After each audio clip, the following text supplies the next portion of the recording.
نعرہ تکبیر، نعرہ تکبیر، حضرت محمد مصطفیٰ، حضرت محمد مصطفیٰ، غلام احمد کی، غلام احمد کی، اسلام احمدیت، اسلام احمدیت، خلافت احمدیہ، خلافت احمدیہ، حضرت امیر المومنین، حضرت امیر المومنین، نعرہ تکبیر۔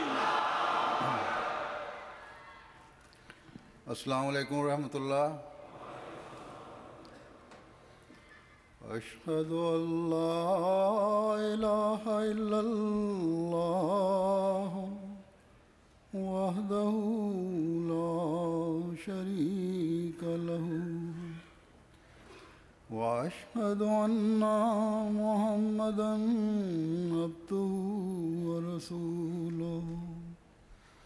اما بعد فاعوذ باللہ من الشیطان الرجیم۔ بسم اللہ الرحمن الرحیم۔ الحمد للہ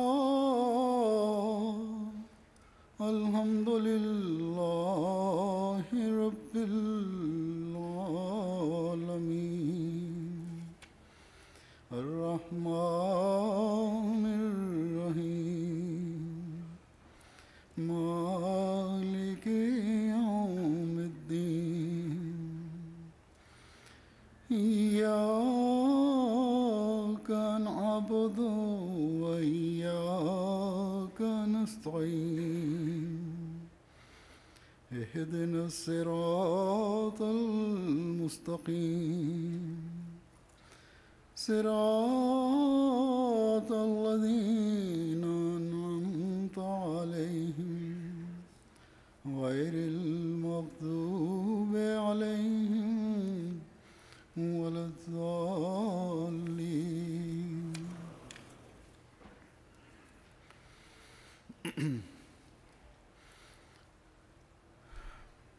اللہ تعالیٰ کے فضل سے اس وقت جلسے کا یہ رسمی افتتاح ہو رہا ہے، آغاز ہو رہا ہے۔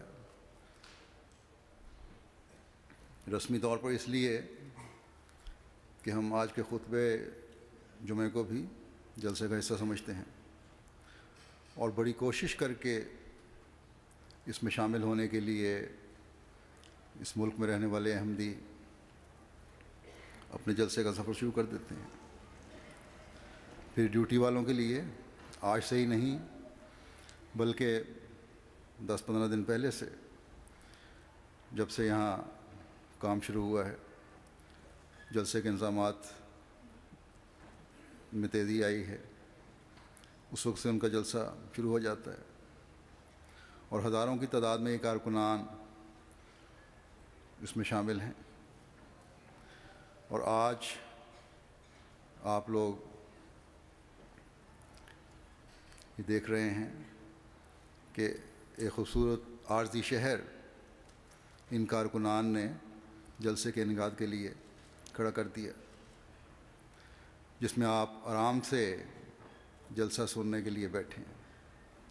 آج دنیا میں جہاں جہاں جماعتیں جلسہ سالانہ منعقد کرتی ہیں، ایک وسیع انتظام ہے جو جلسہ منعقد کرنے کے لیے کیا جاتا ہے، اس لیے کہ یہ کوئی معمولی جلسہ نہیں ہے، بلکہ خدا تعالیٰ کی خاطر اللہ اور رسول کی باتیں سننے کے لیے، اپنے نفسوں کی اصلاح کے لیے ایک وسیع اجتماع ہے جو منعقد کیا جاتا ہے۔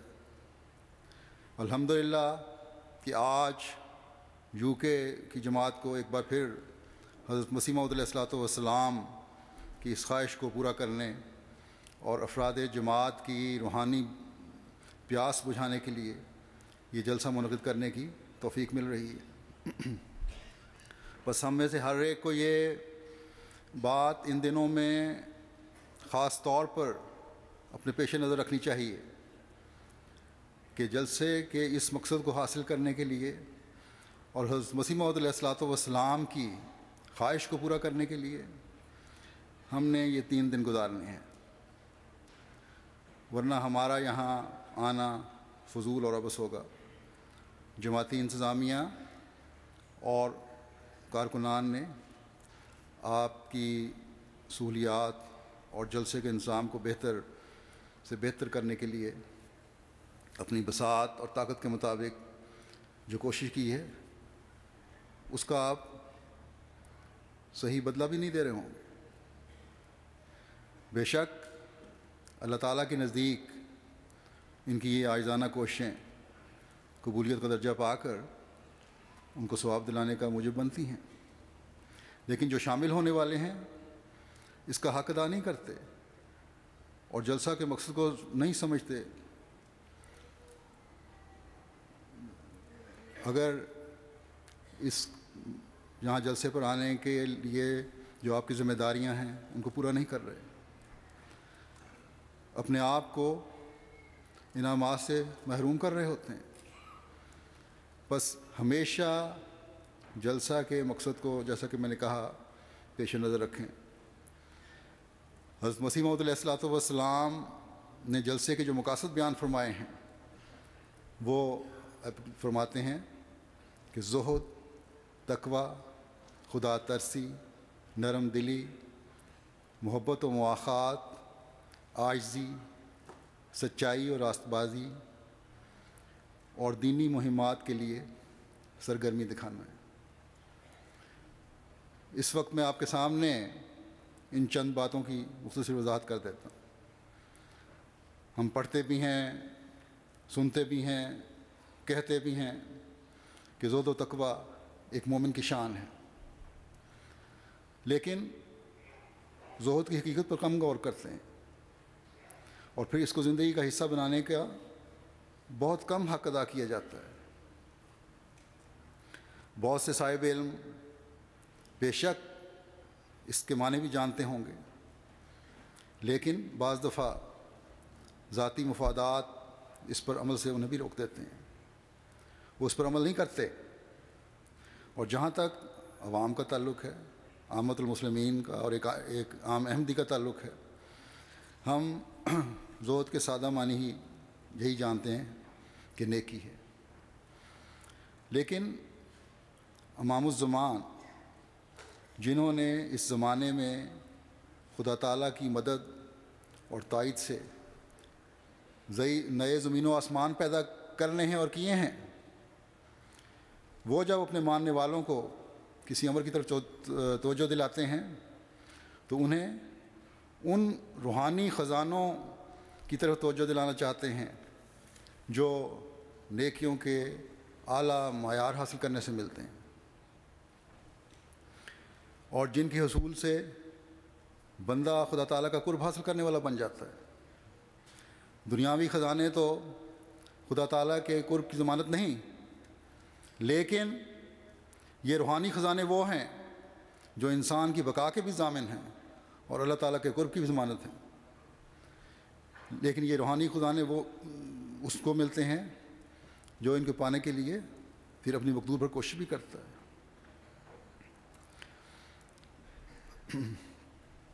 یہ خزانے وہ ہیں جو اللہ تعالیٰ کے فضل سے اللہ تعالیٰ کی رضا کا ذریعہ ہیں۔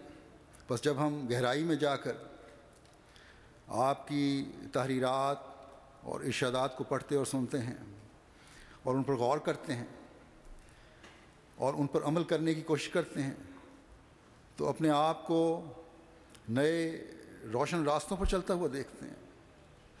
جیسا کہ میں بتا رہا تھا کہ آپ نے فرمایا کہ جلسے میں آ کر زہد پیدا کرو، اور زہد کیا چیز ہے اس کے معنی آپ کے سامنے پیش کرتا ہوں۔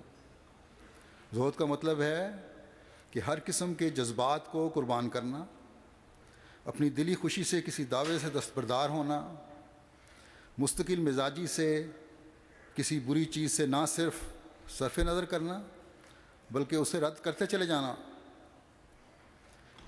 دنیا کی خواہش نہ کرنا،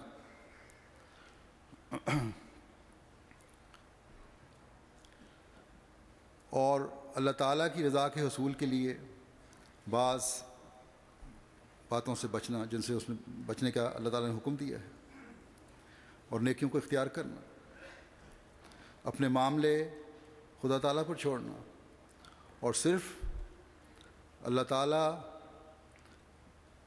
کی ذات کو ہی اپنا مقصود بنا لینا۔ حضرت مسیح موعود علیہ الصلوۃ والسلام نے اسے ایک لفظ میں ہماری اصلاح کے لیے اس خزانے کو بند کر دیا ہے جو اگر ہماری زندگی کا حصہ بن جائے تو ہماری دنیا بھی سنور جائے اور دین بھی سنور جائے۔ جیسا کہ ہم جانتے ہیں اللہ تعالیٰ نے حضرت صلی اللہ علیہ وسلم کو ہمارے لیے اسوہ حسنہ بنا کر بھیجا اور فرمایا اس رسول کی پیروی کرو، یہ تمہارے لیے نمونہ ہے۔ فرماتا ہے لقد کان لکم فی رسول اللہ اسوۃ حسنۃ لمن کان یرجو اللہ والیوم الآخر وذکر اللہ کثیرا۔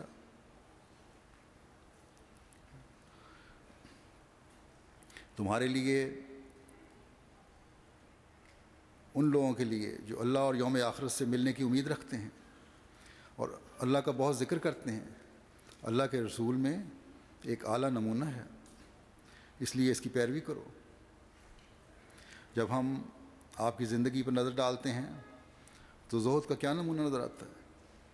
اب زہد کے معنوں سے بظاہر یہ لگتا ہے کہ دنیا میں کوئی دلچسپی ہی نہ ہو، لیکن حضرت صلی اللہ علیہ وسلم کا یہ بھی ارشاد ہے کہ اسلام میں رہبانیت نہیں ہے۔ آپ نے یہ بھی فرمایا کہ حلال کو اپنے اوپر حرام کر لینا اور اپنے مال کو ضائع کر دینے کا بھی زہد سے کوئی واسطہ تعلق نہیں ہے۔ اگر کوئی اپنے مال کی پرواہ نہیں کرتا، اسے ضائع کر دیتا ہے، دنیاوی جھمیلوں سے فرار حاصل کر کے جنگلوں میں چلا جاتا ہے، رشتوں کے حقوق کی ادائیگی سے بچتا ہے، تو یہ بھی زہد کے خلاف ہے۔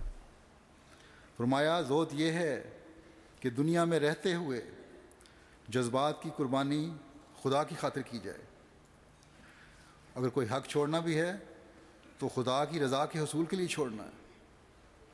دنیا کی خواہشات کو اللہ کی رضا کے حصول میں روک نہ بننے دینا، یہ زہد ہے۔ دولت کو دین کی سربلندی کے لیے خرچ کرنا اور حقوق العباد کے لیے خرچ کرنا، یہ زہد ہے۔ اگر دولت کمائے گا ہی نہیں تو دین اور حقوق العباد کے لیے خرچ کس طرح کرے گا؟ اللہ تعالیٰ کے فضل سے ایسے احمدی بھی ہیں جو کروڑوں کماتے ہیں اور اپنے لیے گزارا کی رقم رکھ کر کروڑوں کی مالی قربانی کرتے ہیں۔ مجھے لکھتے ہیں کہ فلاں کام میں اتنے منافع کی امید ہے اور میں نے عہد کیا ہوا ہے کہ وہ تمام منافع جو کروڑوں میں ہے کسی جماعتی منصوبے کے لیے دے دینا ہے۔ بس یہ خوبصورتی آج جماعت احمدیہ میں ہے کہ اس میں ایسے لوگ بھی ہیں جن کی دنیا کی بے رغبتی دنیا سے دور بھاگ کر نہیں ہے، بلکہ دنیا میں رہتے ہوئے اپنی جائز خواہشات کو کم کر کے اللہ کے راستے میں یہ دنیا رکھ دیتے ہیں۔ یہ وہ زہد ہے جو حضرت مسیح موعود علیہ الصلوۃ والسلام ہم میں پیدا کرنا چاہتے ہیں۔ یہ وہ زہد ہے جو اسلام ہمیں سکھاتا ہے۔ حضرت مسیح موعود علیہ السلام ایک جگہ فرماتے ہیں کہ دین اور دنیا ایک جگہ جمع نہیں ہو سکتے سوائے اس حالت کے جب خدا چاہے تو کسی شخص کی فطرت کو ایسا سعید بنائے کہ وہ دنیا کے کاروبار میں پڑھ کر بھی اپنے دین کو مقدم رکھے۔ ایسے شخص بھی دنیا میں ہوتے ہیں۔ چنانچہ ایک شخص کا ذکر تذکرۃ الاولیاء میں ہے کہ ایک شخص ہزارہ روپیہ کے لین دین کرنے میں مصروف تھا۔ ایک ولی اللہ نے اس کو دیکھا اور کشفی نگاہ اس پر ڈالی تو اس کو معلوم ہوا کہ اس کا دل باوجود اس قدر لین دین روپیہ کے خدا تعالیٰ سے ایک دم غافل نہ تھا۔ ایسے ہی آدمیوں کے متعلق خدا تعالیٰ نے فرمایا ہے لا تلہہم تجارت ولا بیع عن ذکر اللہ، کہ کوئی تجارت اور خرید و فروخت ان کو غافل نہیں کرتی۔ اور انسان کا کمال بھی یہی ہے کہ دنیاوی کاروبار میں بھی مصروفیت رکھے اور پھر خدا کو نہ بھولے۔ وہ ٹٹو کس کام کا ہے جو بر وقت بوجھ دلانے کے بیٹھ جاتا ہے اور جب خالی ہو تو خوب چلتا ہے۔ وہ قابل تعریف نہیں۔ وہ فقیر جو دنیاوی کاموں سے گھبرا کر گوشہ نشین بن جاتا ہے وہ ایک کمزوری دکھلاتا ہے۔ اسلام میں رہبانیت نہیں۔ ہم کبھی نہیں کہتے کہ عورتوں کو اور بال بچوں کو ترک کر دو اور دنیاوی کاروبار کو چھوڑ دو، نہیں، بلکہ ملازم کو چاہیے کہ وہ اپنی ملازمت کے فرائض ادا کرے اور تاجر اپنی تجارت کے کاروبار کو پورا کرے، لیکن دین کو مقدم رکھے۔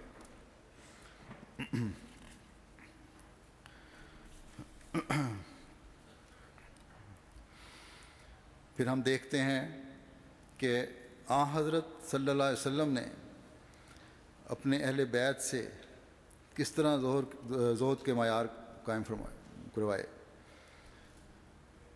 جب فتوحات ہوئیں اور سونے چاندی اور مال غنیمت کی فراوانی ہوئی تو پھر بھی ان کو خدا تعالیٰ کی رضا کے حصول کی طرف توجہ دلائی اور دنیاوی مال غریبوں میں تقسیم کر دیا۔ حضرت فاطمہ رضی اللہ تعالیٰ عنہا نے عرض کی میرے آقا اور میرے جان سے پیارے باپ، آپ کے پاس غلام آئے ہیں، آپ تقسیم کر رہے ہیں، تو ایک مجھے بھی عطا فرما دیں کہ چکی پیس پیس کر میرے ہاتھوں میں گٹے پڑ گئے ہیں، اٹھا کر کمر پر نشان پڑ گئے ہیں۔ آپ نے یہ سن کر فرمایا کہ میری پیاری بیٹی، وہ تو تجھ سے پہلے ہی، ایک تو پہلی بات یہ ہے کہ تجھ سے پہلے ہی مستحق لوگوں میں تقسیم ہو گئے ہیں۔ دوسرے یہ کہ تمہیں میں ایک ایسی بات بتاتا ہوں جو تمہیں اللہ تعالیٰ کے قریب کر دے اور دنیا سے بے رغبت کر دے گی، کہ تم سوتے وقت 11 دفعہ اللہ اکبر، 11 مرتبہ الحمدللہ اور 11 مرتبہ سبحان اللہ پڑھا کرو۔ بس اللہ تعالیٰ کی بڑائی کو بیان کرنا اور غور کرنا، اللہ تعالیٰ کی حمد کرنا اور غور کرنا، اللہ تعالیٰ کی تسبیح کرنا اور غور کرنا، اس وقت جب دنیاوی کاموں سے فارغ ہو کر انسان سونے لگے، یقیناً اللہ تعالیٰ کا قرب دلانے والا بن جاتا ہے۔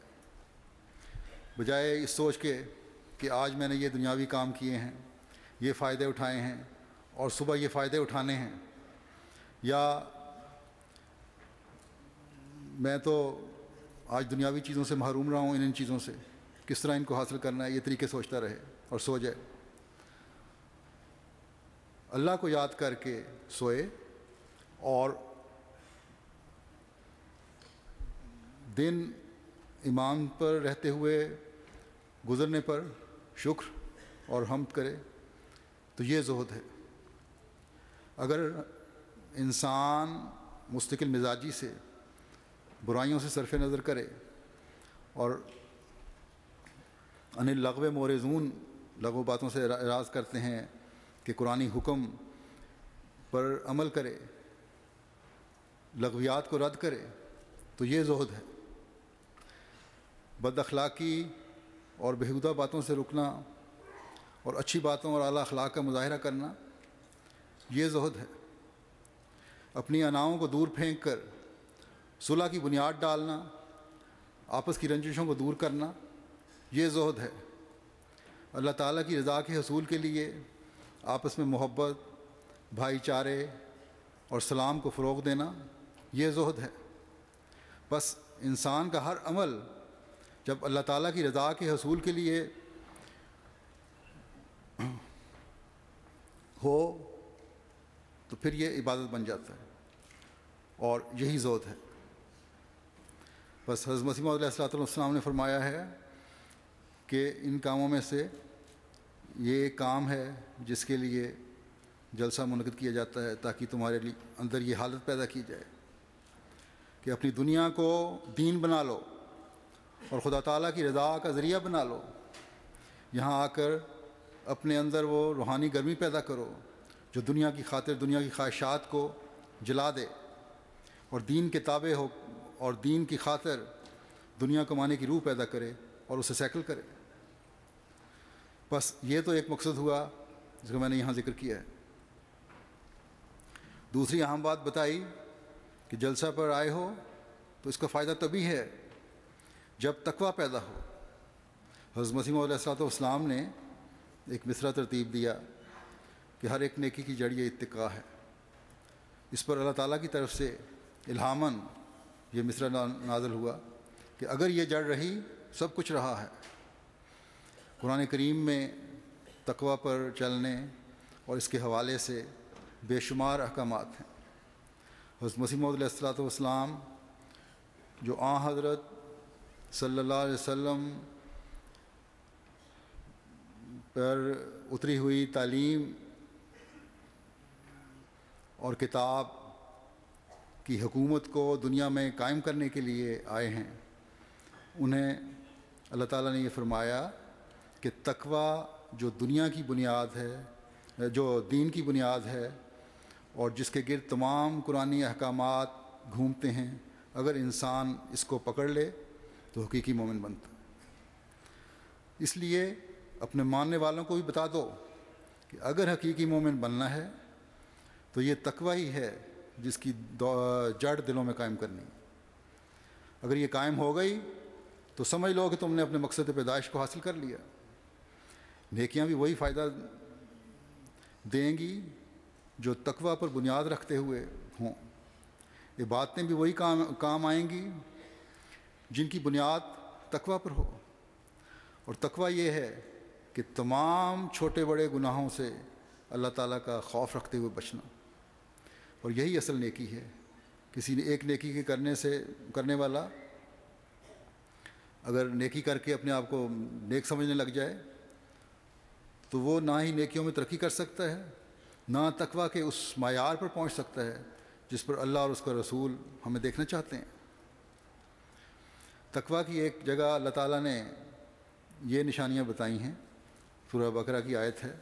اللہ فرماتا ہے لیس البر ان تولوا وجوہکم قبل المشرق والمغرب ولکن البر من آمن باللہ والیوم الآخر والملائکۃ والکتاب والنبیین وآت المال علی حبہ ذوی القربى والیتامى والمساکین وابن السبیل والسائلین وفی الرقاب واقام الصلاۃ وآت الزکاۃ والموفون بعہدہم اذا عہدوا والصابرین فی الباساء والضراء وحین الباس اولئک الذین صدقوا واولئک هم المتقون. کہ نیکی یہ نہیں کہ تم اپنے چہروں کو مشرق یا مغرب کی طرف پھیرو، بلکہ نیکی اسی کی ہے جو اللہ پر ایمان لائے اور یوم آخرت پر اور فرشتوں پر اور کتاب پر اور نبیوں پر اور مال دے اس کی محبت رکھتے ہوئے اقربا کو اور یتیموں کو اور مسکینوں کو اور مسافروں کو اور سوال کرنے والوں کو نیز گردنوں کے آزاد کرانے کی خاطر، اور جو نماز قائم کرے اور زکوٰۃ دے، اور وہ جو اپنے عہد کو پورا کرتے ہیں جب وہ عہد باندھتے ہیں، اور تکلیفوں اور دکھوں کے دوران صبر کرنے والے ہیں، اور جنگ کے دوران بھی. یہی وہ لوگ ہیں جنہوں نے صدق اختیار کیا اور یہی ہیں جو متقی ہیں. اس آیت میں پہلی بات تو یہ بتا دی کہ نیکی کے کچھ لوازمات ہیں. قرآن کریم میں ہی ایک جگہ اللہ تعالیٰ فرماتا ہے کہ ایسے نمازی بھی ہیں جن کی نمازیں ان کے لیے ہلاکت ہیں، ان کے منہ پر ماری جائیں گی. ایک جگہ حضرت صلی اللہ علیہ وسلم نے فرمایا، اور یہ بہت اہم حکم ہے، کہ انما الاعمال بالنیات، کہ اعمال کا دار و مدار نیتوں پر ہے. بس یہ ایک اصولی بات ہے کہ حقیقی نیکی وہی ہے جو اس نیت سے کی جائے کہ خدا تعالیٰ کا خوف دل میں رکھتے ہوئے کرنی ہے، اور اس اصول کو سامنے رکھتے ہوئے کی گئی نیکی خدا کی مخلوق کے فائدے کے لیے ہوگی، نہ کہ نقصان پہنچانے کے لیے. اگر ایک طرف تو یہ زوم ہو کہ ہم بہت نمازیں پڑھنے والے اور مسجدوں میں جمع ہونے والے ہیں، اور دوسری طرف جیسا کہ آج کل پاکستان اور دنیا کے بعض ممالک میں مساجد میں ہو رہا ہے کہ احمدیت کے خلاف زہر اگلا جا رہا ہے، خدا کے نام پر عبادت کے لیے آنے والے، یہ نام نہاد عبادت کے لیے آنے والے حضرت مسیح موعود علیہ الصلوۃ والسلام اور احمدیوں کے خلاف اپنے نام نہاد علماء کی دشنام ترازیاں نمازوں کے بعد یا پہلے سنتے ہیں۔ تو ایسے امام بھی اور ایسی نمازیں بھی بے شک قبلہ رو ہو کر تو پڑھی جاتی ہیں، قبلہ رو ہو کر تو کھڑے ہیں یہ لوگ، لیکن اللہ کے نزدیک یہ نیکی نہیں ہے، کیونکہ دوسروں کے جذبات سے کھیلا جا رہا ہے، دوسروں کی جانوں سے کھیلا جا رہا ہے۔ اللہ تعالیٰ نے یہ حکم نہیں دیا، سارے قرآن کریم میں ایک جگہ بھی نہیں ہے کہ تم میری مخلوق پر ظلم کرو، انسانی قدروں کی پامالی کرو، ظلم و بربریت کے بازار گرم کرو، وہ نمونے دکھاؤ جو مخالفین انبیاء کا شیوا ہے۔ بس اللہ تعالیٰ فرماتا ہے کہ ایسے لوگوں کا مسجد میں آنا یا ظاہری طور پر رکوع و سجود کرنا کوئی نیکی نہیں، اس لیے کہ یہ تقویٰ سے دور ہے۔ بس ہم احمدی خوش قسمت ہیں کہ اللہ تعالیٰ نے ہمیں ایسے لوگوں کی صف سے باہر کر دیا۔ بس حقیقی نیکی کی تلاش ایک مومن کا خاصہ ہے، اور یہ پیدا ہوتی ہے اخلاص اور سوز و گداز کے ساتھ، اللہ تعالیٰ کے حضور کیے گئے رکوع و سجود سے، نہ کہ ظلم و بربریت کی منصوبہ بندی سے۔ حقیقی نیکی اور تقویٰ پیدا ہوتی ہے ذکر الہی اور اللہ تعالیٰ کی عبادت سے، جس میں نفس کی ملونی نہ ہو۔ حقیقی نیکی اور تقویٰ نام ہے مخلوق خدا سے ہمدردی اور ان کے حق کی ادائیگی کا۔ حقیقی تقویٰ پر چلنے والا غریبوں، یتیموں اور بے کسوں کی محبت میں ترقی کرتا ہے، نہ کہ ان کے حقوق کی پامالی۔ بہرحال اللہ تعالیٰ فرماتا ہے کہ روحانیت میں اگر ترقی چاہتے ہو اور نیکیوں کی حقیقت اگر سمجھنا چاہتے ہو تو ایمان باللہ میں ترقی کرو۔ دوسری بات کہ یوم آخرت پر ایمان تقویٰ کی طرف رہنمائی کرتا ہے۔ فرشتوں پر ایمان بھی ایک حقیقی مسلمان کے ایمان کا حصہ ہے۔ پھر کتاب پر ایمان ہے اور نبیوں پر ایمان ہے۔ اب کسی کا یہ کہنا کہ ہم الحمدللہ ہم مسلمان ہیں، ہم ان ارکان پر ایمان لانے والے ہیں، اس کو تقویٰ کی راہوں پر نہیں چلا دیتا۔ جب تک ایک حقیقی مومن اپنے ایمان کی حالت کا عملی اظہار نہ کرے، اور اس عملی حالت کا اظہار یہ ہے کہ وہ آت المال علی حبہ، کہ مال اس کی محبت رکھتے ہوئے خرچ کرے۔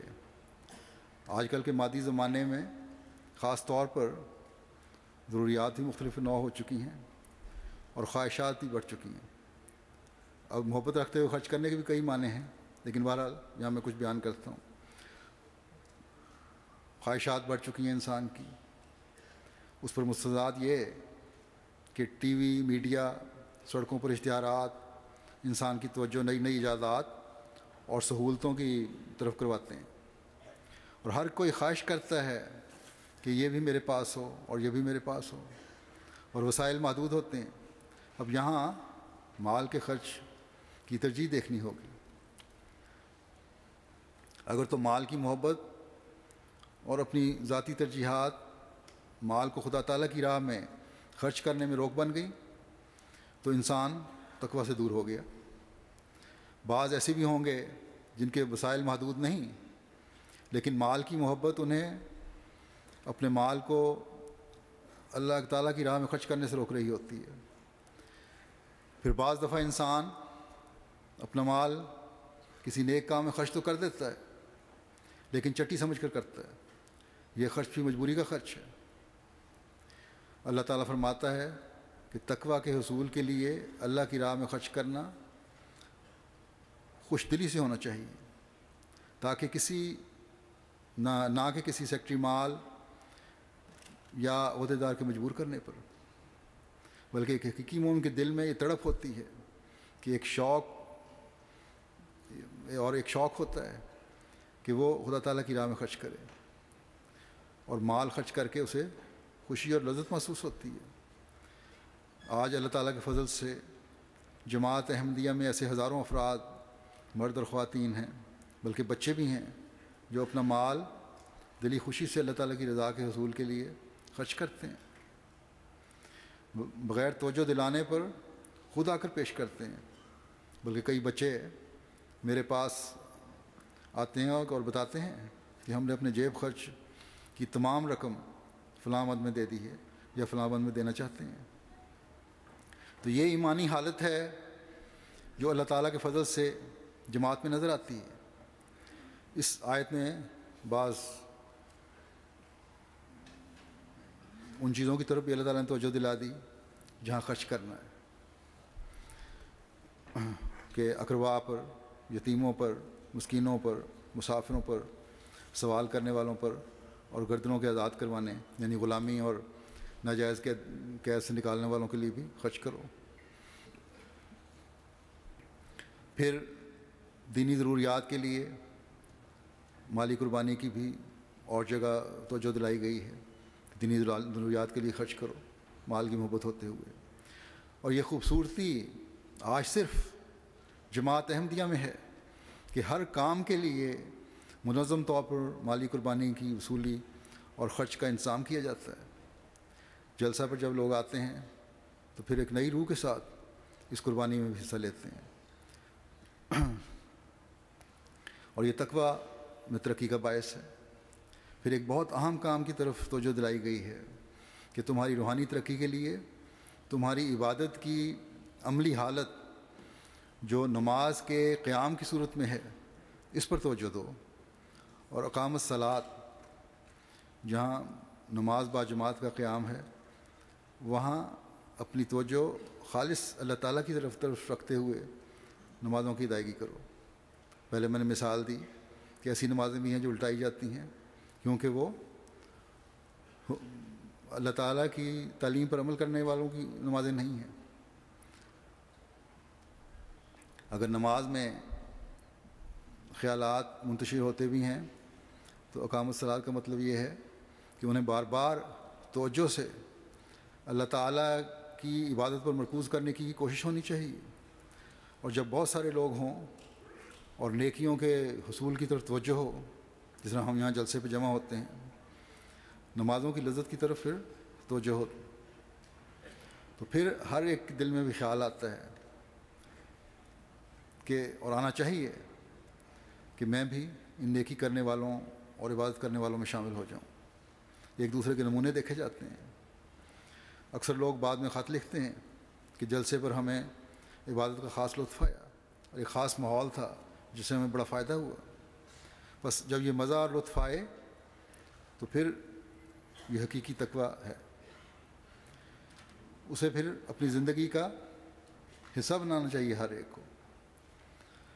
پھر زکوٰۃ دینے کی طرف توجہ دلائی ہے، پہلے بھی مال کی محبت رکھتے ہوئے بعض خرچوں کی طرف توجہ دلائی گئی ہے، اب پھر زکوٰۃ کی ادائیگی کی طرف توجہ دلائی ہے کہ نماز کے قیام کے ساتھ زکوٰۃ کی ادائیگی کی طرف توجہ دلانا ایک تو یہ ہے کہ جہاں تم اپنی عبادتوں سے حقوق اللہ کی ادائیگی کرتے ہو وہاں زکوٰۃ کی ادائیگی سے حقوق العباد کا بھی خیال تمہارے ذہن میں ہر وقت رہنا چاہیے، ورنہ اگر تم حقوق العباد ادا نہیں کر رہے تو تمہارے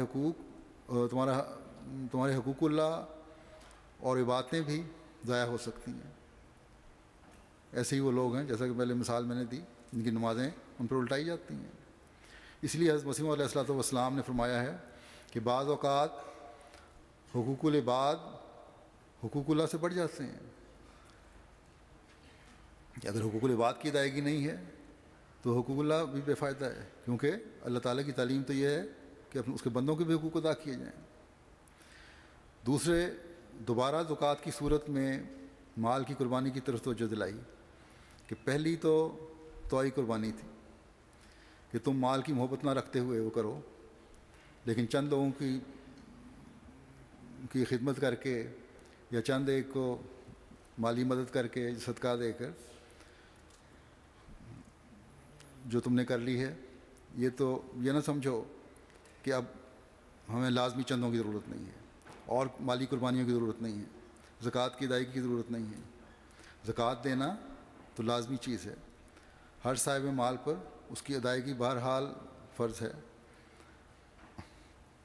پہلی مالی قربانی تو لوگوں کی ضروریات پوری کرنے کے لیے اپنے طور پر بھی دی جا سکتی ہیں، جیسا کہ میں نے کہا، لیکن یہ مالی قربانی جماعتی طور پر کرنی لازمی ہے تاکہ منظم رنگ میں بھی بیت المال کا نظام قائم ہو اور جماعتی سطح پر بھی جماعتی جہاں حقوق العباد ادا ہو رہے ہوں وہاں جماعتی ضروریات بھی پوری ہوں۔ بس اللہ تعالیٰ نے ہر طرح سے ایک مومن کی تقویٰ کے اعلیٰ معیاروں کے حصول کی طرف رہنمائی فرما دی، اور پھر اس کے بعد اپنے عہدوں کو پورا کرنے کی طرف توجہ دلائی۔ اس میں ہر طرح کے عہد شامل ہیں، ایک وہ معاہدے جو لوگوں کے درمیان ہوتے ہیں، چاہے وہ کاروباری معاہدے ہیں یا آپس کے معمولی معاہدات ہیں، ان کا پاس کرنا، ان کو پورا کرنا ضروری ہے اگر حقیقی متقی بننا چاہتے ہو۔ اور پھر یہی نہیں،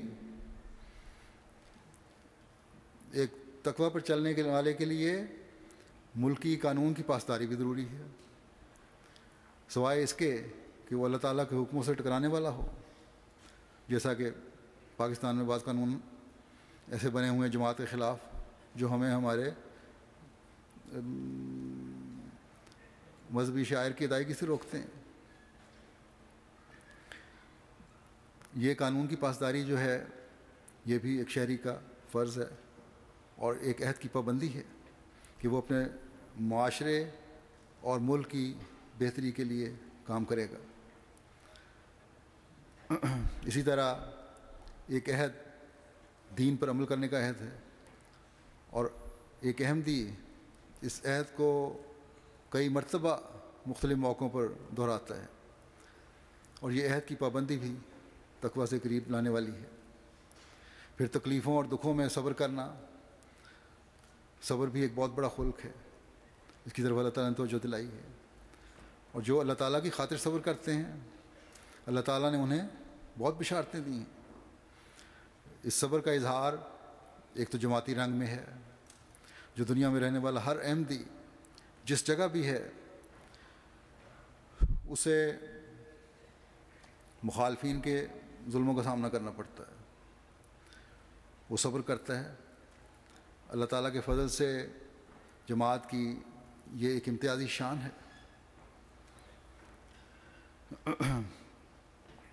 جو دنیا کے ہر شریف الطبع شخص کو متاثر کیے بغیر نہیں رہتی، اور اس میں تمام دنیا میں ایک احمدی ہے جس کا کوئی دوسرا مقابلہ نہیں کر سکتا۔ نعرہ تکبیر، نعرہ تکبیر، حضرت محمد مصطفیٰ غلام احمد کی اسلام احمدیت، نعرہ تکبیر۔ لیکن آپس کے معاملات میں جو صبر کی بھی بہت زیادہ اہمیت ہے، اور اس کی بہت ضرورت ہے۔ جلسے کے دنوں میں اللہ تعالیٰ سے اس صبر کے حصول کی بھی بہت دعا کرنی چاہیے۔ اللہ تعالیٰ نے فرمایا کہ جن باتوں کا اس آیت میں بیان ہوا ہے اگر ایک مومن ان پر عمل کرے گا تو وہ یقیناً صدق و وفا کے ساتھ تقویٰ پر چلنے والا ہے۔ یہ چند باتیں میں نے تقویٰ کے حوالے سے مختصر ذکر کی ہیں۔ اللہ تعالیٰ نے قرآن کریم میں بے شمار جگہ تقویٰ کی وضاحت مختلف رنگ میں فرمائی ہے۔ بس ایک حقیقی مومن کا کام ہے کہ حقیقی تقویٰ کے حصول کی کوشش کرے، جس کے لیے حضرت مسیح موعود علیہ الصلوۃ والسلام نے جلسے کا انعقاد فرمایا تھا۔ اور حقیقی تقویٰ جیسا کہ میں نے بتایا ہے یہ ہے کہ ہر چھوٹے بڑے گناہ اور برائی سے اللہ تعالیٰ کا خوف رکھتے ہوئے بچنا۔ پھر حضرت مسیح موعود علیہ الصلوۃ والسلام نے فرمایا کہ جلسے کا ایک مقصد خدا ترسی پیدا کرنا بھی ہے۔ خدا ترسی یا خدا سے ڈرنا بھی اس وقت ہوتا ہے جب ہر عمل خدا تعالیٰ کی رضا کی خاطر ہو یا تقویٰ دل میں پیدا ہو۔ پھر حضرت مسیح موعود علیہ السلام نے فرمایا کہ جلسے کا ایک مقصد نرم دلی پیدا کرنا بھی ہے. اگر یہ پیدا نہیں ہوتی تو بے مقصد ہے جلسے پر آنا. اللہ تعالیٰ نے جن خصوصیات کے لوگوں کو مغفرت کی اور جنتوں کی خوشخبری دی ہے ان میں وہ لوگ بھی شامل ہیں جن کے بارے میں فرمایا والکاظمین الغیظ والعافین عن الناس، اور غصہ کو دبانے والے اور لوگوں کو معاف کرنے والے ہیں. غصہ کو دبانے والے اور معاف کرنے والے اور دوسروں سے رحم کا سلوک کرنے والے وہی ہو سکتے ہیں جن کے دل نرم ہوں. پتھر دل اور غسیلہ کبھی یہ عمل کر ہی نہیں سکتا. اور پھر اللہ تعالیٰ فرماتا ہے واللہ یحب المحسنین، کہ اللہ تعالیٰ محسنوں سے محبت کرتا ہے. غصہ دبانا اور معاف کرنا ایک بہت بڑا خلق ہے، یعنی جائز غصے کو بھی دبانا اور خدا کی رضا کے لیے احسان کرتے ہوئے معاف کرنا. اور یہ خلق اللہ تعالیٰ کو اس قدر پسند ہے کہ جو احسان کرتے ہوئے یہ عمل کرتے ہیں اللہ تعالیٰ ان سے محبت کرتا ہے. اور اس محبت کا نتیجہ یہ ہے کہ ان کے لیے مغفرت کے دروازے کھل جاتے ہیں اور وہ ان کے ذریعے سے جنت میں داخل ہوتے ہیں. غصہ دبانا بذات خود ایک بہت بڑا خلق ہے، لیکن جب غصہ دبانے کے ساتھ انسان کسی کو سچے دل سے معاف کرے اور دل میں کسی قسم کی کدورت نہ رکھے، یہ حقیقی عفو ہے اور یہ دل کی نرمی ہے. بس یہ نمونے ہیں کہ اپنے دلوں کو ہر قسم کی کدورتی سے بالکل پاک کرو، کدورتوں سے بالکل پاک کرو، اور نہ صرف پاک کرو بلکہ ایک قدم آگے بڑھا کر احسان کا بھی سلوک کرو. حدیث میں آتا ہے کہ تحفہ دینے سے محبت بڑھتی ہے. بس معاف کرنے کے بعد جب تحفے دیے جائیں تو پھر غلطی کرنے والا بھی شرمندہ ہو جاتا ہے، اور کسی نہ کسی کو تو یہ قدم اٹھانا چاہیے. اگر خود معاف کرنے والا یہ قدم اٹھائے گا تو معاشرے میں ایک خوبصورت و حسین احساسات اور جذبات پیدا ہوں گے، آپس کی تعلق اور محبت پیدا ہوگی. ہمارے جلسوں میں اجتماعات میں یہ نرمی اور آپس کی محبت غیروں کو بہت زیادہ نظر آتی ہے. ایک ڈسپلن نظر آتا ہے. اگر روزمرہ کی زندگی میں بھی یہ نمونے نظر آنے لگ جائیں تو انفرادی طور پر بھی اور جماعتی طور پر بھی اللہ تعالیٰ کے فضل پہلے سے بڑھ کر نازل ہوں ہر شخص پر. حضرت صلی اللہ علیہ وسلم فرماتے ہیں کہ خدا تعالیٰ کی رضا کی خاطر غصے کا ایک گھونٹ پی لینا اتنا بڑا اجر رکھتا ہے کہ وہ دوسری کسی چیز کا نہیں ہے. ایک مرتبہ آپ سے کسی نے درخواست کی کہ کوئی نصیحت فرمائیں، تو آپ نے کئی مرتبہ دہرایا کہ غصہ میں مت آؤ.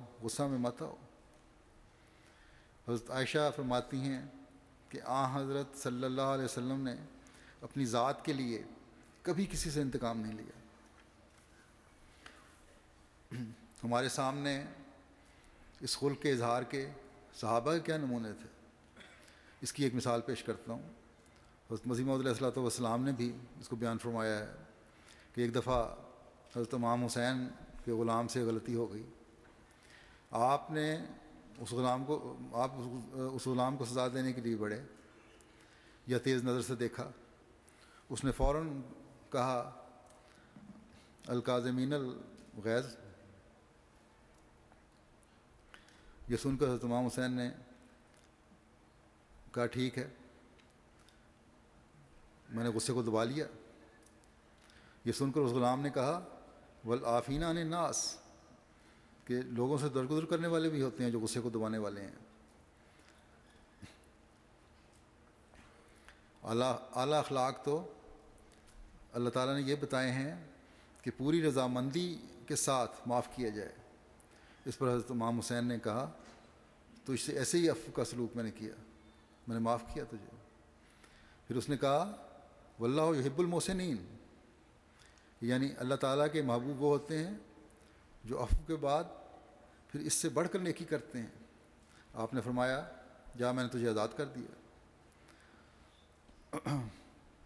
بس اللہ تعالیٰ کا محبوب بننے کے لیے یہ نمونے اختیار کرنے پڑتے ہیں کہ اللہ کے نام پر دلوں میں نرمی پیدا ہوتی ہے۔ اصل مقصود اپنی اناؤں کی تسکین نہیں، اپنے بدلے لینا نہیں، بلکہ اللہ تعالیٰ کی رضا ہے، اور یہی ایک مومن کا شیوا ہے۔ اور اللہ تعالیٰ کی رضا اسی صورت میں ہوگی جب اس کی خشیت ہوگی، ورنہ اگر بدلے لینے والے اور ذرا سی بات پر والے بن جائیں، اور ذرا سی بات پر انسان غصہ دکھانے والا بن جائے، تو دل سخت ہوتے چلے جاتے ہیں، اور پھر اپنوں اور غیروں سب سے سخت دلی کا اظہار ہوتا ہے۔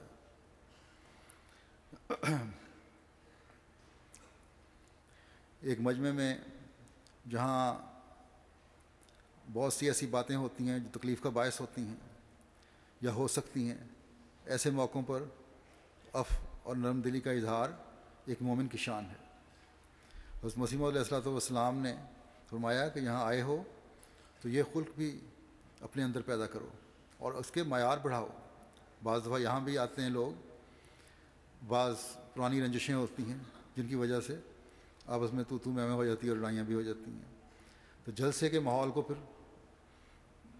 جلسے کا ماحول اس سے متاثر ہوتا ہے۔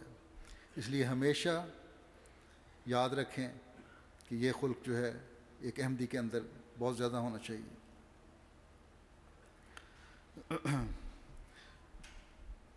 حضرت مسیح موعود علیہ السلام فرماتے ہیں کہ یاد رکھو کہ عقل اور جوش میں خطرناک دشمنی ہے۔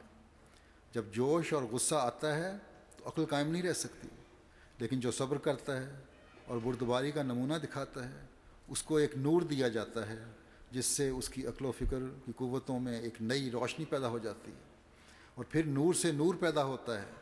غصے اور جوش کی حالت میں چونکہ دل و دماغ تاریک ہوتے ہیں، اس لیے پھر تاریکی سے تاریکی پیدا ہوتی ہے۔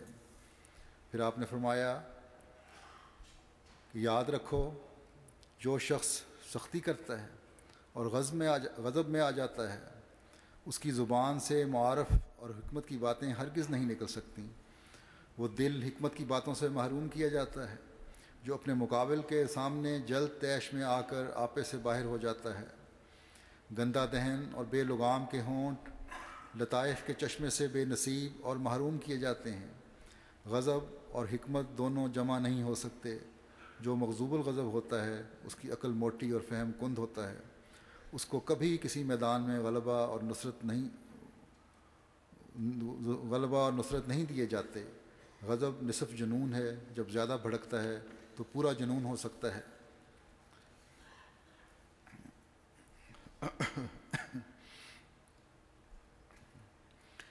اور پھر صرف غصہ کو دبانا ہی نرم دلی نہیں ہے، بلکہ دوسروں کی تکلیف دیکھ کر، پریشانیوں میں مبتلا دیکھ کر ان کے لیے ہمدردی کے جذبات دل میں آنا، ان کے مدد کے لیے آگے آنا، یہ وہ ہمدردی اور دل کی نرمی کے جذبات ہیں جو ایک مومن کا حصہ ہیں اور جو ایک مومن میں پیدا ہونے چاہیے۔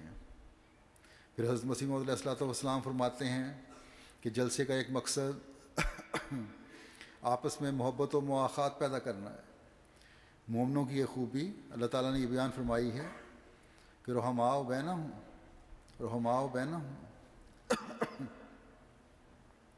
کہ آپس میں بے انتہا رحم کرنے والے ہیں۔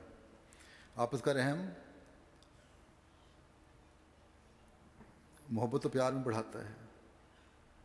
جب دونوں طرف سے اس وصف کا اظہار ہو رہا ہو تو لازمی نتیجہ اس کا یہ نکلے گا کہ محبت و پیار بڑھے گا، بھائی چارے کی فضا قائم ہوگی۔ حضرت مسیح موعود علیہ السلام نے ایک جگہ فرمایا کہ تم آپس میں ایسے ہو جاؤ جیسے ایک ماں کے پیٹ سے دو بھائی، یعنی یہ رحم کا رشتہ رحمی رشتہ بن جائے۔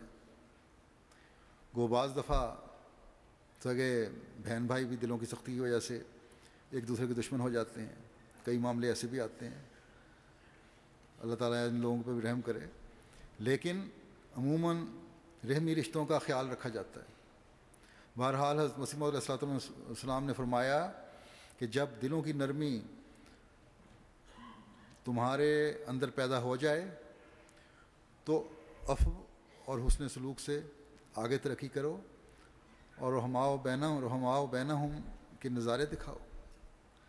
دلوں کی نرمی میں ایک دوسرے کے لیے رحم کے جذبات موجزن ہوں. پیار، محبت، اخوت اور بھائی چارے کی فضا قائم ہو. اور یہ اس لیے کہ حقیقی مومن ہمیشہ یبتغون فضل من اللہ و رضوانہ کی کوشش میں رہتے ہیں. وہ اللہ تعالیٰ کے فضلوں اور اس کی رضا کے بھوکے ہوتے ہیں. ان کے رکوع اور سجود جہاں اس مقصد کے حصول کے لیے ہوتے ہیں، وہاں وہ آپس کی محبت اور رحم کے سلوک بھی ایک دوسرے سے اللہ تعالیٰ کی رضا کے حصول کے لیے کر رہے ہوتے ہیں. حضرت صلی اللہ علیہ وسلم نے فرمایا، حضرت ابو ہریرہ روایت کرتے ہیں کہ اللہ قیامت کے دن فرمائے گا کہ کہاں ہیں وہ لوگ جو میرے جلال اور میری عظمت کے لیے ایک دوسرے سے محبت کرتے تھے. آج جب کہ میرے سائے کے سوا کوئی سایہ نہیں، میں انہیں اپنے سایہ رحمت میں جگہ دوں گا. بس یہ مقام ہے آپس میں محبت اور مواخات قائم کرنے والے کا. یہی وہ بات ہے جو بندے کا خدا تعالیٰ سے تعلق جوڑنے کا باعث بنتی ہے. کون بد نصیب ہے جو چاہے گا کہ میں اللہ تعالیٰ کے سایہ رحمت سے محروم رہوں، اس میں نہ آؤں. یقیناً کوئی عقل و شعور والا انسان ایسا سوچ بھی نہیں سکتا جس کو خدا تعالیٰ پر یقین اور ایمان ہو. بس دیکھیں اللہ تعالیٰ کس کس طرح اپنے بندوں پر احسان کر رہا ہے. لیکن اگر ہم ذرا سی بات پر اس رحم اور اخوت کے رشتے کو توڑنے لگ جائیں تو بدبختی نہیں تو اور کیا ہے. ایسے لوگوں کو سوچنا چاہیے جو اپنی رنجشوں اور لڑائیوں کو مہینوں اور سالوں پر منتج کر دیتے ہیں. حضرت مسیح موعود علیہ الصلوۃ والسلام نے اپنی بعثت کے مقاصد میں سے ایک یہ بھی بیان فرمایا ہے کہ آپس کی محبت و اخوت کو قائم کرو تاکہ ایک ایسی جماعت قائم ہو جو محبت و اخوت کی مثال ہو. اور اس لیے آپ نے جلسہ سالانہ کے مقاصد میں سے ایک محبت و مواخات رکھا ہے، جس کے پیدا کرنے کے لیے ہم میں سے ہر ایک کو بھرپور کوشش کرنی چاہیے. آپس کی رنجشوں اور ناراضگیوں کو خدا تعالیٰ کی رضا کے حصول کے لیے ختم کرنا چاہیے تاکہ جہاں ہم ذاتی طور پر روحانیت میں ترقی کرنے والے بنیں، وہاں جماعتی ترقی میں بھی حصہ دار بن رہے ہیں. پھر ایک اعلیٰ خلق جس کی طرف آپ نے ہمیں توجہ دلائی وہ عاجزی ہے. یہ خلق بھی اس وقت نکھرتا ہے جب لوگوں سے واسطہ پڑتا ہے. انسان بے شک اپنی عاجزی کے دعوے کرتا رہے کہ میں آپ کا خادم ہوں، بندہ ناچیز ہوں، بے شک یہ کہتا پھر، لیکن جب موقع آئے تو پھر تکبر اور بڑائی عود کر آتی ہے. تو یہ ایک مومن کا شیوہ نہیں ہے. قرآن کریم میں اللہ تعالیٰ فرماتا ہے وَعِبَادُ الرَّحْمَٰنِ الَّذِينَ يَمْشُونَ عَلَى الْأَرْضِ هَوْنًا وَإِذَا خَاطَبَهُمُ الْجَاهِلُونَ قَالُوا سَلَامًا. کہ اور رحمان کے بندے وہ ہیں جو زمین پر فروتنی کے ساتھ چلتے ہیں اور جب جاہل ان سے مخاطب ہوتے ہیں تو جواباً کہتے ہیں سلام. بس یہ ہے ایک حقیقی مومن کی خاصیت جو عباد الرحمن بننا چاہتا ہے کہ عام حالات میں بھی ان کی حالتوں سے عاجزی ٹپکتی ہے، اور جب ایسے لوگوں سے واسطہ پڑتا ہے جو جاہل ہیں، جذبات کو انگیخت کرنا چاہتے ہیں، تب بھی یہ عاجزی کی حالت قائم رہتی ہے. کسی کی عاجزی کا اسی وقت صحیح پتہ چلتا ہے جب اس کے جذبات کو انگیخت کیا جائے، بھڑکایا جائے، جب مقابلے کی صورت پیدا ہو. حضرت مسیح موعود علیہ الصلوۃ والسلام نے ایسے ہی ایک موقع پر حق کو سمجھتے ہوئے اللہ تعالیٰ کی رضا کی خاطر جب مقابلے سے دستبرداری کی تو اللہ تعالیٰ نے آپ کو فرمایا کہ تیری عاجزانہ راہیں اس کو پسند آئیں. بس یہ وہ عاجزی اور عاجزانہ راہیں ہیں جو ہر احمدی کے لیے نمونہ ہیں اور ان کو اپنانا چاہیے کہ جھوٹی غیرت اور اناؤں سے بچنے کے لیے بچتے ہوئے رحمان خدا کے حقیقی عبد کا اظہار کرتے ہوئے جاہلوں کے مقابل پر عاجزی ہی دکھانی ہے، بجائے برائی کا جواب برائی سے دینے کے۔ ان کی اصلاح کی کوشش نرمی اور حکمت سے کی جائے۔ اگر پھر بھی اصلاح نہیں کرتے تو بجائے تو تکار اور غیرت میں آنے کے جس سے فساد بڑھے، سلام کر کے ان سے کنارہ کشی اختیار کر لی جائے۔ یہ بات کوئی معمولی بات نہیں ہے، بہت بڑی بات ہے اپنے جذبات پر قابو پانا۔ ہمیشہ یاد رکھیں کہ یہ تکبر، بڑائی اور جھوٹی غیرت ہی ہے جو لڑائیوں کو طول دیتی ہے۔ اس لیے اس کا ثواب بھی اللہ تعالیٰ نے بہت دیا ہے۔ یہاں رحمان خدا کے بندے کہہ کر یہ نصیحت کی گئی ہے کہ اگر اللہ تعالیٰ جو تمام بڑائیوں کا مالک ہے، بہت بڑا ہے، وہ اپنی رحمانیت دکھاتے ہوئے تمہیں معاف کرتا ہے، تمہارے سے درگزر کرتا ہے، کتنی ہی باتیں تم سے سرزد ہو جاتی ہیں جن سے وہ صرف نظر کرتا ہے، تو تم جو اس کے عاجز بندے ہو اپنے عاجزی کے اظہار اپنی رویوں سے کرو، تاکہ پتہ لگے کہ تم عبد رحمان ہو، تاکہ اللہ تعالیٰ کی رحمانیت سے زیادہ حصہ لے سکو۔ عام حالات میں بھی نہایت عاجزی سے اللہ تعالیٰ کی مخلوق کو فائدہ پہنچانے کی تلاش میں رہو، کسی تکبر اور بڑائی کے اظہار کے لیے نہیں، بلکہ مخلوق سے سچی ہمدردی کی وجہ سے۔ اور جب جذبات کو بھڑکایا جائے تب بھی صلح صفائی کی بنیاد ڈالتے ہوئے امن قائم کرنے کی کوشش کرو۔ اس دوسری جگہ انسانوں کو عاجزی کی طرف توجہ دلاتے ہوئے فرماتا ہے کہ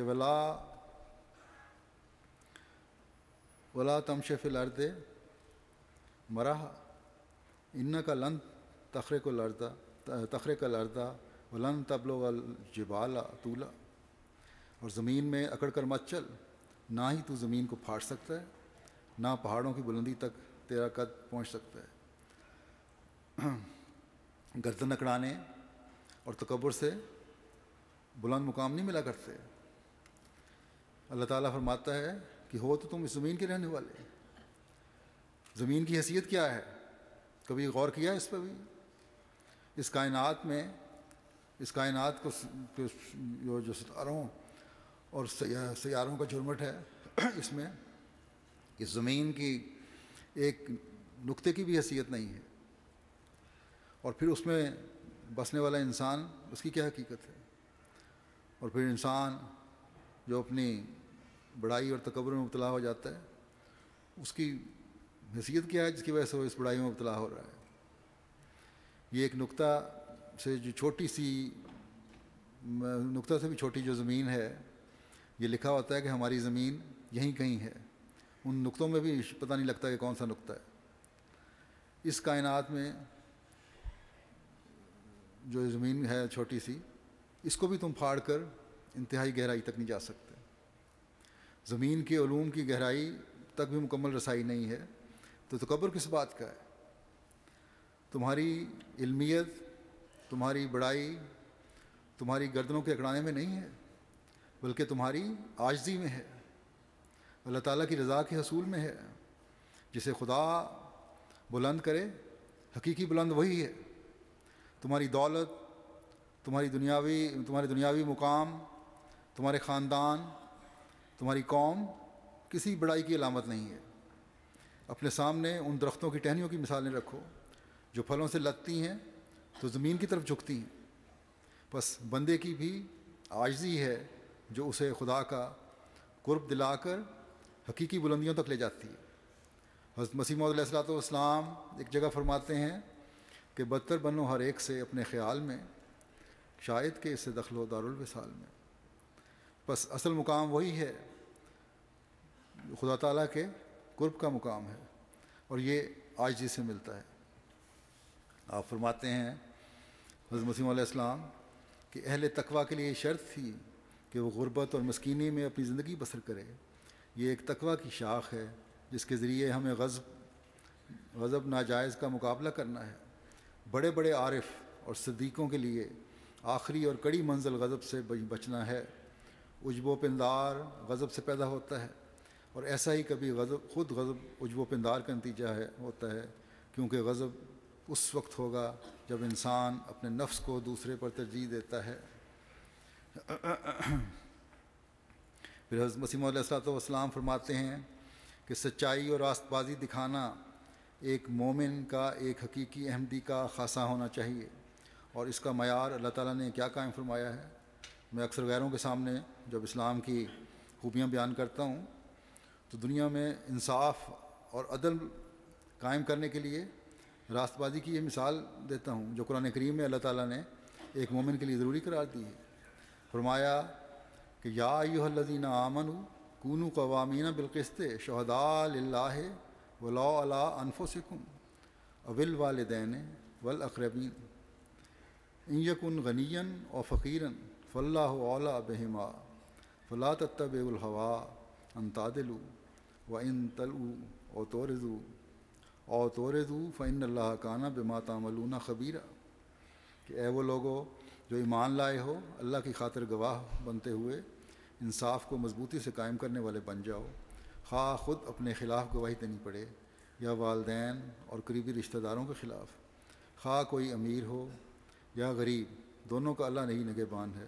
بس اپنی خواہشات کی پیروی نہ کرو، مبادہ عدل سے گریز کرو، اور اگر تم نے گول مول بات کی یا پہلو تہی کر گئے تو یقیناً اللہ جو تم کرتے ہو اس سے بہت باخبر ہے۔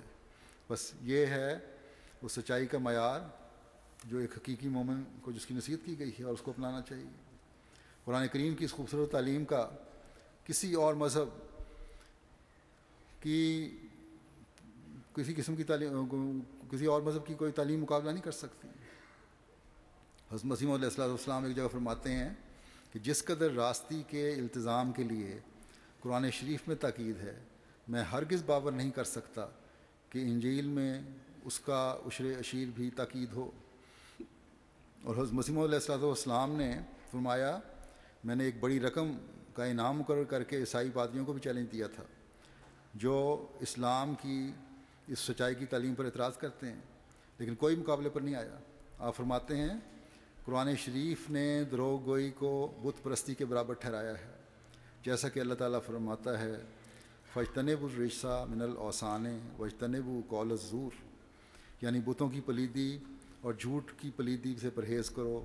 اور پھر ایک جگہ فرماتا ہے یا ایھا الذین آمنوا کونوا قوامین بالقسط شہداء للہ ولو علی انفسکم او الوالدین والاقربین، یعنی اے ایمان والو انصاف اور راستی پر قائم ہو جاؤ اور سچی گواہی کو للہ ادا کرو، اگرچہ تمہارے جانوں پر ان کا ضرر پہنچے یا تمہارے ماں باپ یا تمہارے اقارب ان گواہیوں سے نقصان اٹھاویں۔ کتنی بدقسمتی ہے مسلمانوں کی کہ اس اعلیٰ تعلیم کے ہوتے ہوئے پھر جھوٹ بولنے میں سب سے زیادہ آج کل دنیا میں مسلمان بدنام ہے۔ اگر یہ معیار سچائی کا قائم ہو جائے دنیا میں ہر جگہ تو امن پیدا ہو جائے، اور ہمارے اندر تو بہت زیادہ جب کہ ہم نے زمانے کے امام کو ماننا ہے، ہمیں تو کوشش کر کے یہ معیار حاصل کرنے ہیں۔ ہم یہ معیار حاصل کریں گے تو ہمارے گھریلو مسائل بھی حل ہو جائیں گے۔ میاں بیوی میں جہاں رشتوں میں دراڑیں پڑتی ہیں سچائی کی کمی کی وجہ سے ہی پڑتی ہیں، معاشرے میں چھوٹے معمولی جھگڑے ہوتے ہیں، وہ بڑی لڑائیوں میں سچائی کی کمی کی وجہ سے بدل جاتے ہیں اور نہ ختم ہونے والے مقدموں میں بدل جاتے ہیں۔ سچائی پر بنیاد ہو تو ابتدا میں ہی ختم ہو جائیں۔ اللہ تعالیٰ کا یہ فرمانا کہ اللہ کی خاطر گواہ بنتے ہوئے کھڑے ہو جاؤ، اللہ کا خوف رکھنے والے کو ہلا دینے والا ہونا چاہیے۔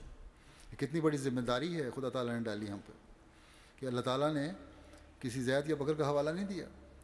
فرمایا اگر تمہیں اللہ پر ایمان ہے تو پھر اللہ کی خاطر تمہاری ذات بے حیثیت ہو جانی چاہیے، اور اگر یہ صورت پیدا ہوگی تو پھر سوال ہی پیدا نہیں ہوتا کہ تم اپنے دنیاوی لالچوں یا غیرتوں کے لیے جھوٹی گواہیاں دو، تمہاری سچائی کے معیار بہت اونچے ہو جائیں گے۔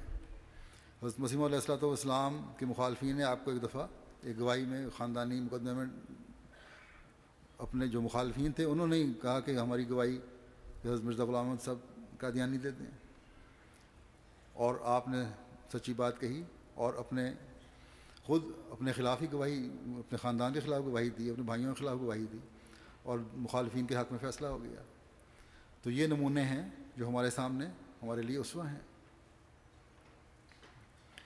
بس سچائی یہ ہے کہ نہ تمہاری ذات تمہیں سچائی سے روکے، نہ تمہارے والدین کا مقام اور پیار تمہیں سچائی سے روکے، نہ تمہارے کسی قریبی کا تعلق تمہیں سچ بولنے سے روکے۔ یہ نہ سمجھو کہ جھوٹ کا سہارا لے کر تم بچ سکتے ہو، انسانوں کی پکڑ سے تو بچ سکتے ہو،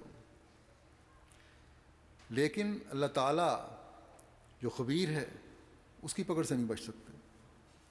بس یہ معیار ایک سچے احمدی کے ہونے چاہیے۔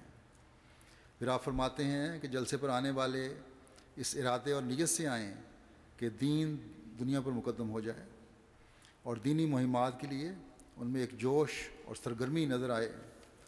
جن اعلیٰ اوصاف اور اخلاق کا ذکر ہو چکا ہے، اگر وہ انسان میں پیدا ہو جائیں تو دین تو دنیا پر مقدم ہونے کا ویسے ہی عملی اظہار شروع ہو جاتا ہے، لیکن پھر مزید اس کا عملی اظہار یہ ہے کہ جس مقصد کے لیے حضرت مسیح موعود علیہ الصلوۃ والسلام مبعوث ہوئے، اس مقصد کے حصول کے لیے آپ کے سلطان نصیر بنے۔ اپنے اندر جب یہ پاک تبدیلیاں پیدا کرنے کے عملی اظہار نظر آنے لگیں تو پھر بندے کو خدا کی پہچان کروانے اور خدا تعالیٰ کے نزدیک کرنے اور حضرت صلی اللہ علیہ وسلم کے قدموں میں ڈالنے اور اعلیٰ اخلاق دنیا کو سکھانے کے لیے بھی ہر احمدی اپنی استعدادوں اور صلاحیتوں کو بروئے کار لاتے ہوئے عمل کرے۔ اس جلسے کے بعد ایک نئے عزم کے ساتھ اسلام کا خوبصورت پیغام دنیا کو پہنچانے کی ایک کوشش ہو۔ اشاعت اسلام کے لیے مختلف جو ذرائع میڈیا کے ہیں، کمپیوٹر کے ہیں، ان کو آج کل کے نوجوان استعمال کر سکتے ہیں، ان کو استعمال کریں۔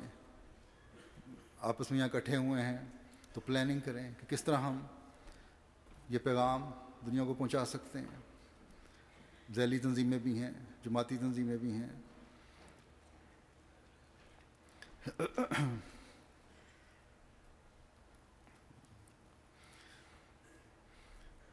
ان دنوں میں جہاں اپنی عملی حالتوں کی طرف دعاؤں پر توجہ ہو، وہاں دنیا کو حضرت صلی اللہ علیہ وسلم کے جھنڈے تلے لانے کے لیے دعائیں بھی ہوں۔ جب اس مجمع کی دعائیں، جس میں مرد بھی شامل ہیں، عورتیں بھی شامل ہیں، بچے بھی شامل ہیں، نوجوان بھی شامل ہیں اور بوڑھے بھی شامل ہیں، جب ان سب کی دعائیں مل کر خدا تعالیٰ تک جائیں گی، عرش تک پہنچیں گی، تو تبلیغ کے میدان میں اللہ تعالیٰ نئے راستے بھی دکھائے گا۔ پھر ہم دیکھیں گے کہ نئے سے نئے راستے بھی اللہ تعالیٰ کی رہنمائی سے ہمیں مل رہے ہیں۔ فتوحات کے نظارے بھی ہم دیکھیں گے انشاءاللہ تعالیٰ۔ میں نے گزشتہ تقریباً 2-3 سال پہلے جماعت کو اس طرح توجہ دلائی تھی کہ جماعت کا تعارف پہلے دنیا کو کرائیں، اور اشتہارات اور لیفلیٹس کے ذریعے سے اللہ تعالیٰ کے فضل سے کام ہوا۔ ابھی جو منسٹر صاحب نے تقریر کی اس میں بھی ذکر کیا کہ بس پہ تمہارا اشتہار لگا، امن کا پیغام ہے۔ یہ پیغام بہت سارے ممالک میں دنیا میں دکھایا گیا، اور بڑے وسیع پیمانے پر اس کے مثبت نتائج بھی سامنے آئے۔ لیکن یہ تعارف تو پہلا قدم تھا، اب ان رابطوں اور اس تعارف کو ختم نہیں کر دینا، بلکہ اب اگلا قدم ہے کہ محبت، پیار اور سلامتی کا پیغام جو مسیح محمدی کے ذریعے ہم تک پہنچا ہے، ہم نے اسے آگے پہنچانا ہے۔ دنیا کے ہر مذہب کے مطابق یہ اس شخص کا پیغام ہے جس نے اس آخری زمانے میں دنیا کی اصلاح کے لیے آنا تھا اور دنیا کو خدا کے حضور لا کر کھڑا کرنا تھا۔ بس اگلا پیغام دنیا کو یہ دینا ہے کہ آؤ اور اس جری اللہ فی حلل الانبیاء کے ساتھ جڑ کر اس کی جماعت میں شامل ہو کر خدا تعالیٰ کی حکومت کو دنیا میں قائم کرو، اور اس شریعت پر قائم ہو جاؤ جو حضرت محمد رسول اللہ صلی اللہ علیہ وسلم پر اتری ہے۔ ہمیں ہمیشہ یاد رکھنا چاہیے کہ یہ کوئی معمولی کام نہیں ہے۔ ہم جو جان، مال، وقت اور عزت کو قربان کرنے کے عہد کرتے ہیں، اس پر حقیقی رنگ میں اپنی تمام تر صلاحیتوں کے ساتھ عمل کیے بغیر ہم دینی مہمات میں حصہ نہیں لے سکتے، اور یہ توفیق بھی اللہ تعالیٰ کے فضلوں کے بغیر نہیں مل سکتی۔ بس ان دنوں میں اس توفیق کے ملنے کے لیے بھی بہت دعاؤں کی ضرورت ہے۔ یہ دعا ہمیں کرنی چاہیے کہ ہم ان بہترین انسانوں میں سے ہو جائیں جو خدا تعالیٰ کی نظر میں بہترین ہیں، جن کی باتیں خدا تعالیٰ کو پسند ہیں، اور یہ وہ لوگ ہیں جن کے بارے میں خدا تعالیٰ فرماتا ہے وَمَنْ أَحْسَنُ قَوْلًا مِّمَّنْ دَعَا إِلَى اللَّهِ وَعَمِلَ صَالِحًا وَقَالَ إِنَّنِي مِنَ الْمُسْلِمِينَ، کہ اور بات کہنے میں اس سے بہتر کون ہو سکتا ہے جو اللہ کی طرف بلائے اور نیک اعمال بجا لائے اور کہے کہ میں یقیناً کامل فرما برداروں میں سے ہوں۔ اللہ تعالیٰ نے بہترین لوگ خدا تعالیٰ کی طرف بلانے والوں کو کہا ہے۔ بس یہ خیال نہ کریں کہ امن اور سلامتی کے پیغام کے لیفلیٹس تقسیم کر دینے کے بعد ہمارا کام ختم ہو گیا ہے، ہم نے ملینز میں تقسیم کر دیا، بہت کچھ ہو گیا، بلکہ اس کے بعد جب کہ آپ نے جماعت کو متعارف کروا دیا ہے، دنیا میں امن اور محبت کا پیغام پہنچا دیا ہے، تو ذمہ داری پہلے سے بہت زیادہ بڑھ گئی ہے۔ ایک تو تبلیغ کے اگلے میدانوں کی تلاش کی ضرورت ہے، دوسرے اپنے عملوں کے وہ نمونے جو دوسرے کی توجہ ہماری طرف کھینچیں وہ دکھانے کی ضرورت ہے۔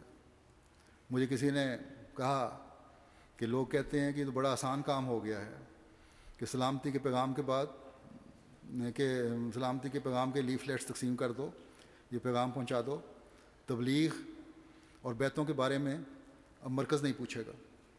پہلی بات تو یہ ہے کہ مرکز پوچھے نہ پوچھے، اللہ تعالیٰ کی نظر میں اگر بہتر بننا ہے تو اس کام کی طرف ویسے ہی ایک مومن کی خود بخود توجہ ہونی چاہیے۔ دوسرے، اس پیغام کے بعد ایسے بھی لوگ ہوں گے جن کی خود بخود آپ کی طرف توجہ پیدا ہوگی اور ہوتی ہے، اور اس وجہ سے کئی بیتیں بھی ہو رہی ہیں، اور جب لوگوں کی توجہ پیدا ہوگی تو بہرحال ہمارے عملوں اور حالتوں کی طرف بھی لوگ دیکھیں گے۔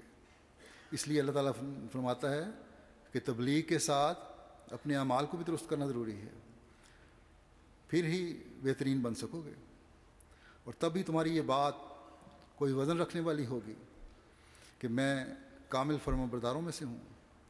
بس یہاں آ کر علمی اور تربیتی تقاریر سے استفادہ کر کے ایک خاص اثر ماحول کا اپنے دل پر لے کر آپس میں مل بیٹھ کر خدا تعالیٰ کے پیغام کو دنیا میں پھیلانے کی منصوبہ بندی کر کے اس کے لیے اپنی اپنی استعدادوں کے مطابق مال اور وقت کی قربانی دے کر ہی ہم اپنے مقاصد کو حاصل کر سکتے ہیں، اور ان مقاصد کو حاصل کرنے کی کوشش کرنی چاہیے۔ ورنہ اگر یہ نیت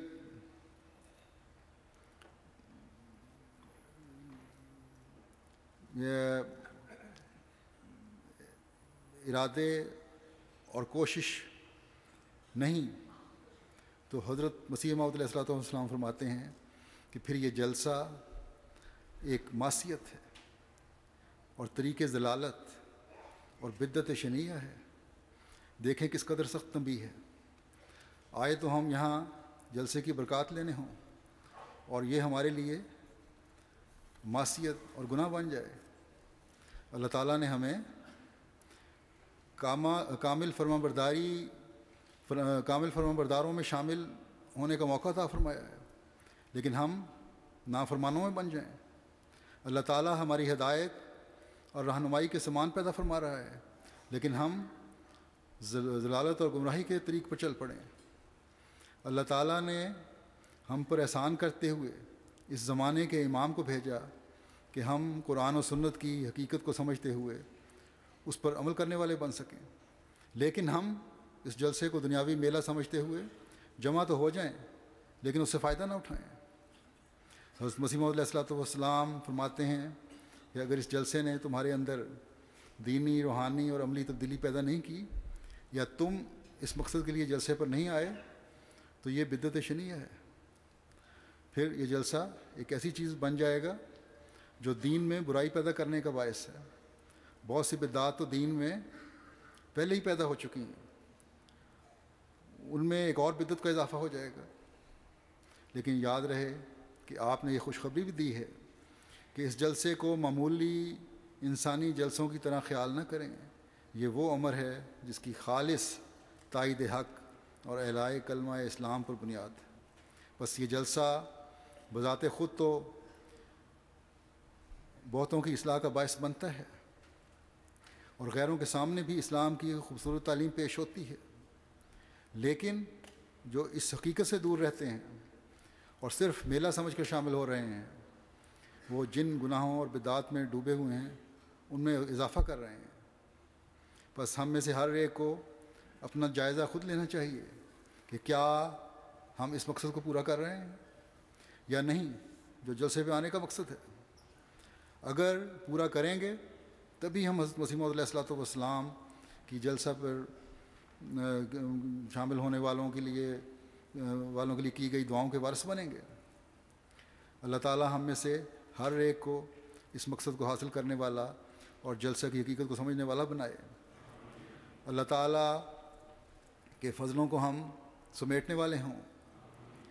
ان دنوں میں جیسا کہ میں نے کہا بہت دعائیں کریں اپنے لیے، اپنی نسلوں کے لیے، کہ ہمیشہ اللہ تعالی ہمیں بھی اور ہماری نسلوں کو بھی جماعت سے جوڑے رکھے اور ہم حضرت مسیح موعود علیہ الصلوۃ والسلام کی خواہشات اور تعلیمات کے مطابق اپنی زندگیاں گزارنے والے ہوں۔ اللہ تعالیٰ اور اس کے رسول صلی اللہ علیہ وسلم کی حقیقی محبت ہمارے دلوں میں پیدا ہو جائے، جہاں اپنی زبان میں اپنے لیے دعائیں کریں وہاں مسنون دعائیں بھی کریں اور درود بھی زیادہ سے زیادہ پڑھیں، بلکہ ان دنوں میں درود کو خاص طور پر اپنی تمام دعاؤں پر حاوی کر لیں کہ دل کی گہرائی سے نکلا ہوا درود تمام دعاؤں کی قبولیت کا ذریعہ بن جاتا ہے۔ دشمنان احمدیت کے بد ارادوں اور منصوبوں سے اللہ تعالیٰ کی پناہ میں آنے کے لیے بہت دعائیں کریں۔ اللہ تعالیٰ دشمن کا ہر شر ان پر الٹا دے، ہر احمدی کو اپنی حفاظت اور پناہ میں رکھے، اور یہ جلسہ ہر لحاظ سے اپنی برکتوں کو سمیٹتا ہوا اپنے اختتام کو پہنچے۔ آئندہ بھی ہر کارروائی اللہ تعالیٰ کی خاص حفاظت میں ہو۔ اب دعا کر لیں۔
آمین۔ السلام علیکم ورحمۃ اللہ۔ نعرہ تکبیر، نعرہ تکبیر۔ حضرت محمد مصطفیٰ محسن انسانیت غلام احمد کی